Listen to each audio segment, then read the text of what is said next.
এই সাতটা রাজ্যকে বাঁচাতে ভারতের পদক্ষেপ কি এখনই শুরু হয়ে গেছে? দেখুন ভারত তো জানছে যে কি রংপুরে একটা বেস বানানো হচ্ছে, চায়নাকে ডেকে এনেছে, মার্কিন যুক্তরাষ্ট্র সেন্ট মার্টিন আইল্যান্ডে ঢুকে পড়েছে, একটা হিউম্যান করিডোর বানাচ্ছে from Chittagong to Rakhine province, সেখানে রোহিঙ্গাদের নিয়ে যাবে। যদি 1 লাখ 1.5 লাখ রোহিঙ্গা ঠেলে দেয় ও রাখাইন প্রভিন্সে, তারা ঢুকবে কোথায়? তারা ওই মেঘালয়, মণিপুর, মিজোরাম, এই বর্ডার যে মায়ানমারের বর্ডার, মিজোরাম এন্ড মণিপুরের জায়গা থেকে ভারতে ঢোকা শুরু করতে চায়। ডেমোগ্রাফি চেঞ্জ হবে, এই ইসলামিক যে রোহিঙ্গা তারা ঢুকবে। অলরেডি এই বর্ডারে মণিপুর এবং মিজোরামে ডেমোগ্রাফিক চেঞ্জ হচ্ছে।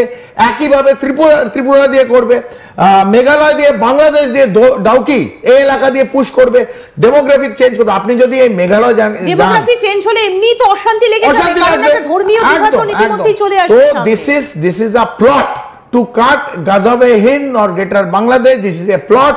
আমরা যেটা 5 বছর 6 বছর ধরে শুনছি, এটা আজকে হচ্ছে। আমরা 6 মাস আগে যেটা ডিসকাস করেছি এই স্টুডিও বসে, এই আপনার সাথে অথবা অন্যান্যর সাথে, আজকে সেটা হচ্ছে। আজকে এটা আমরা ভারতে দেখতে পাচ্ছি। এটা কি ভারত আগে থাকতে বুঝতে পারেনি যখন 5ই আগস্ট শেখ হাসিনা? আমার মনে এখন ভারত নিশ্চিতভাবে একদম ইন্দিরা, ইউ আর রাইট, ভারতের বোঝা উচিত এবং ভারতের স্ট্রং অ্যাকশন নেওয়া উচিত। ভারতকে ঘিরে রেখেছে যেসব শত্রুরা, এবং আমরা যদি বাংলাদেশ 10-11 মাসে ভারতকে যা ক্ষতি করেছে পূর্ব সাইডে, আরো এর 2 টাইমস 3 টাইম 3 গুণ আমাদের ক্ষতি করবে।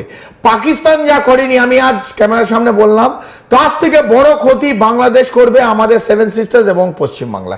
এটা আজ ডকেট করে, যারা যারা শুনছেন ডকেট করে রাখুন, এবং ভারত সরকারকে ইমিডিয়েট অ্যাকশন নিতে হবে, অরেলস পশ্চিমবাংলা এবং উত্তর পূর্বে যে 7টা রাজ্য, মানে this will go for a 6।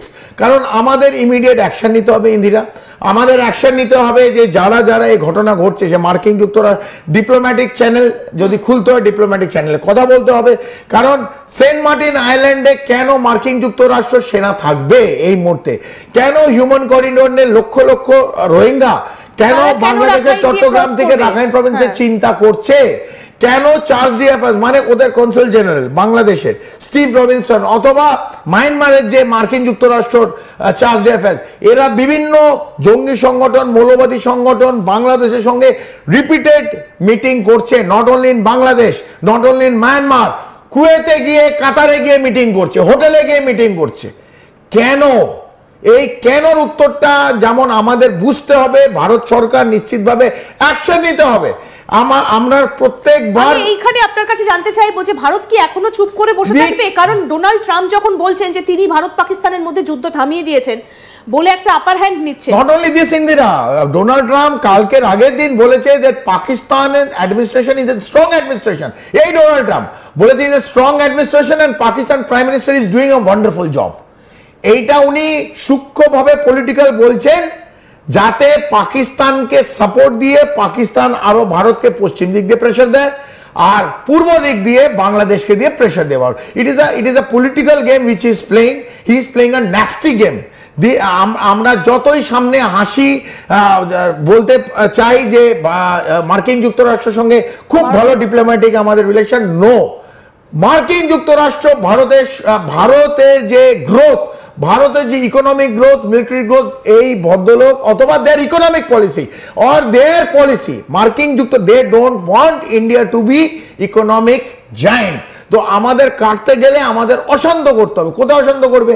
একদিকে জম্মু কাশ্মীর তো করেই রেখেছিল, এবার একইভাবে যা জম্মু কাশ্মীরে হয়েছে সেটাই করবে নর্থ ইস্ট এবং পশ্চিমবাংলায়। তো আমাদের উচিত, বিশেষ করে এই জায়গায় দাঁড়িয়ে ভারত কি কোনো পদক্ষেপ করতে পারে? এই যে সেন্ট মার্টিনে যেভাবে ঢুকে গেল আমেরিকার নেভাল অফিসার, আর্মি, ভারত কি কোনো পদক্ষেপ করতে পারে? একদম ভারতের পশ্চারিং করা উচিত। বাংলাদেশে নিশ্চিতভাবে আমরা কি একটা অন্য রাষ্ট্রে কি করছে, উই আর নট বদার্ড, যতক্ষণ না আমাদের কোনো আঘাত অথবা আমাদের বিরুদ্ধে কিছু করছে। কিন্তু আমাদের আন্দামান নিকোবরে বিভিন্ন আইল্যান্ড, উই নিড টু ওখানে আমাদের পশ্চারিং করা উচিত। আমি নিশ্চিত ভারতীয় সামরিক বাহিনী এবং ভারত সরকার এক্সটার্নাল অ্যাফেয়ার্স এই দিকেই ভাবছে। আর আমাদের নিকোবর অথবা অনেক যে দ্বীপপুঞ্জ আছে আমাদের নিজস্ব, সেখানে পশ্চারিং করা উচিত আমাদের জাহাজ বে অফ বেঙ্গলে আরো বেশি। কারণ যদি এই সেন্ট মার্টিন আইল্যান্ডের আশেপাশে নেভাল বেস হয়, এটা কিন্তু কমপ্লিট এফেক্ট মানে দক্ষিণ দক্ষিণ পূর্ব হবেই, কিন্তু ভারতের নেভাল বেসের ওপর আমাদের ওপর কিন্তু একটা এফেক্ট হবে যদি ওখানে মার্কিন যুক্তরাষ্ট্র 7th ফ্লিট প্যাসিফিক কমান্ড বারবার ঘোরাঘুরি করে। It will have a direct effect on our naval base. So for that আমাদেরও পশ্চারিং আরো করা উচিত। এদিকে তো রাশিয়া কিন্তু ইতিমধ্যে জুনটা সরকারের সঙ্গে একটা যোগাযোগ স্থাপন করেছে এবং সেখানে পারমাণবিক বেশ কিছু জিনিসপত্র সেখানে হচ্ছে। এইটা কি ভারতের কাছে একটা বড় প্রফিট বলে মনে হয়? না দেখুন, জুনটা সরকারের সঙ্গে আমাদের একটা ভালো রিলেশন আছে, বাট জুনটা সরকারকে পুরো হেল্প করে উইথ রিসোর্সেস হচ্ছে চীন।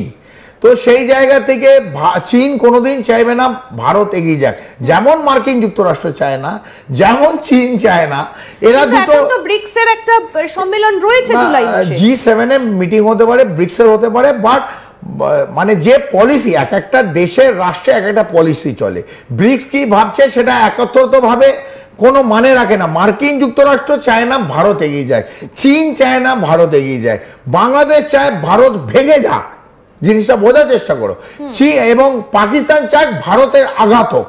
তো আমাকে তো ঘিরে আছে চারিদিকে আমার শত্রু, আমাকে তো কেউ চায় না আমরা we become more developed economically, militarily, আমাদের আরো গ্রোথ হোক, আমাদের 7% গ্রোথ থেকে 10% কেউ চায় না। যেখানে 6% গ্রোথ ছিল সেখানে বাংলাদেশের গ্রোথ এখন 3% এ নেমে এসেছে। Per capita income is lowest. যেখানে যখন শেখ হাসিনা ছিলেন বাংলাদেশের per capita income was more than Pakistan and near equal to India. সেই জায়গা থেকে per capita income is the lowest now এই 10-11 মাসের মধ্যে।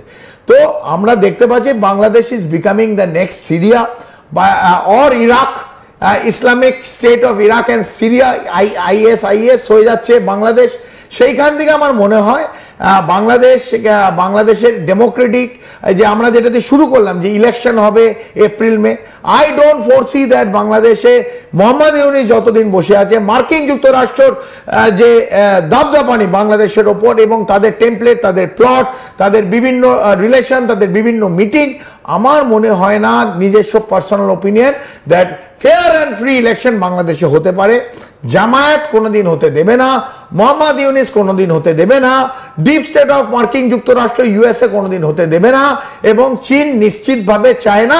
তারা চায় ভারতে যদি 7টা রাজ্য অথবা পশ্চিমবাংলা ভেঙে যায় আর তার সঙ্গে যদি বাংলাদেশকে জুড়তে পারে, এটা হচ্ছে একটা বিরাট ব্যাপার। এটা আমি বলছি না কাল হবে পরশু হবে। কি করে ভারত এটা ঠেকাবে? কি ভারতকে আমি বললাম ভারত কিরকম ভাবে ঠেকাবে, ভারত নিড টু পশ্চারিং একটা হয় যে শিলিগুড়ি করিডোরে we need to show of strength show of করতে হবে। Posturing in Bay of Bengal, আমাদের যে নেভির ধর INS বিক্রান্ত যেটা আরাবিয়ান সিতে কর্ণাটকে আমরা কারওয়ান দ্বীপে যেটা দেখিয়েছি, করাচির আশেপাশে একইভাবে এদিকে দেখাতে হবে। আমরা যদি পশ্চারিং না করি